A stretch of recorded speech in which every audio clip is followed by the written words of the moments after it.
One Saturday in 1905, in the city of Manchester, England, a factory worker by the name of William Hope set out to photograph a friend. Mr. Hope, an amateur photographer, had been through the same process many times before, and certainly nothing about this day was different than any other. Once in the developing room, something unusual happened. At first, he wondered if he had forgotten to clean the photographic plates, but it soon became clear what had taken place. The image of a woman had appeared on the photograph. Hope's friend recognized her immediately. It was his sister, who had died 12 years before. Mr. Hope believed he had photographed a ghost.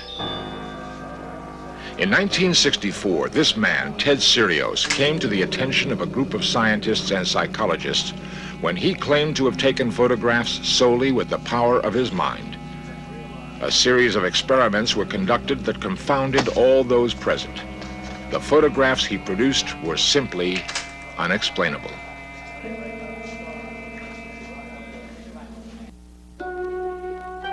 In 1874, Sir William Crookes, a scientist and member of the London Psychical Society, was investigating the spiritual medium Florence Cook.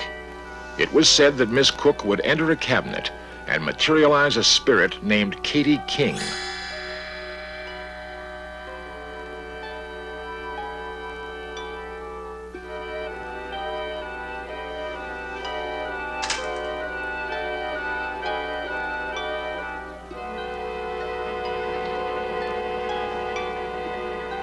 Though he believed he saw her with his own eyes, he was still not convinced that she and the medium were not one and the same person. To clear up his doubt, he opened the cabinet in which the medium worked. In his own words, "I examined Katie with steadfast scrutiny until I had no doubt whatever of her reality."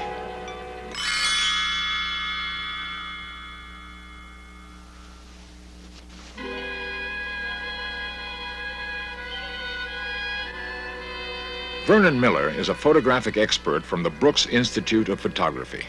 In photography, light is reflected from or absorbed by the subject in the photograph, focused through a lens, and recorded on a light-sensitive material, film, plates, emulsion.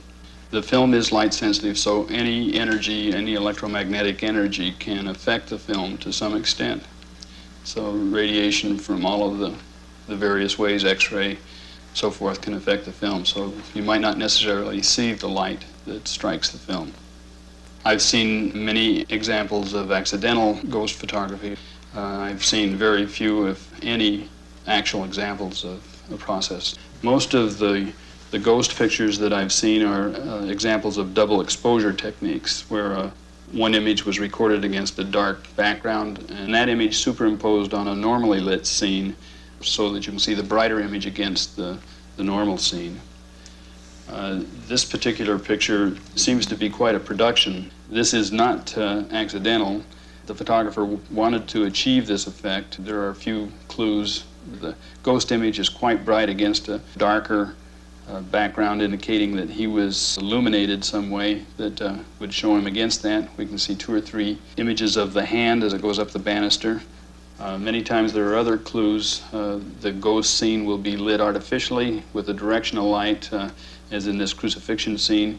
It appears that these are miniatures that were lit artificially, and then the combined scene was done in daylight under a different light condition. Ever since the first photograph was taken in 1826, no images have been more surprising or more controversial than those reported to be ghost photographs. Experts will continue to disagree on a phenomenon that theoretically records the presence of entities that are invisible to the naked eye. Attempts to cross the thin line between life and death have occupied man's mind for centuries. Perhaps photography, recording the subtleties of light and energy, can provide a glimpse into the other realm. William Hope, Sir William Crookes, and others were convinced this is so. This is known as the Armistice photograph, and was taken on Remembrance Day near the London War Memorial in 1923. It purportedly shows an entire battalion killed in the Great War, and gripped the public imagination like few other photographs before or since. But the question of how these images got onto film is still in debate. Raymond Bayless is a psychic investigator who has researched hundreds of ghost photographs. There are two main theories.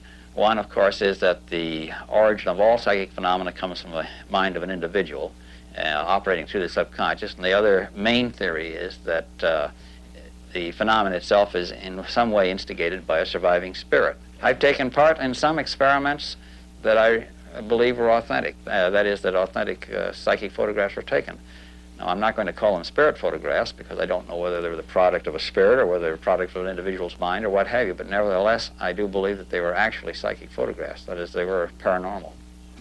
This is ordinary Polaroid film, 4 by 5 inches film, and it comes in a light-tight envelope. It can be utilized into any number of normal cameras by inserting it into a holder, film holder. Okay, we insert the film in the back of the camera, and from this standpoint on, it is just like ordinary wet process photography. And I'll snap this picture and make a little demonstration for you. Now, in wet process conventional photography, there's a step in the darkroom where the film is processed and the picture finally printed.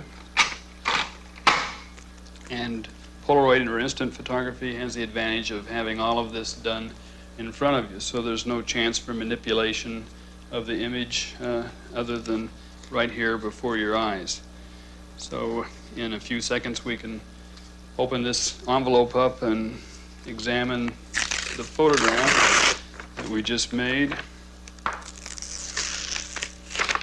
And here we have the image that we just photographed just now, and a ghost-like image of another face that was made prior to the exposure just at this time.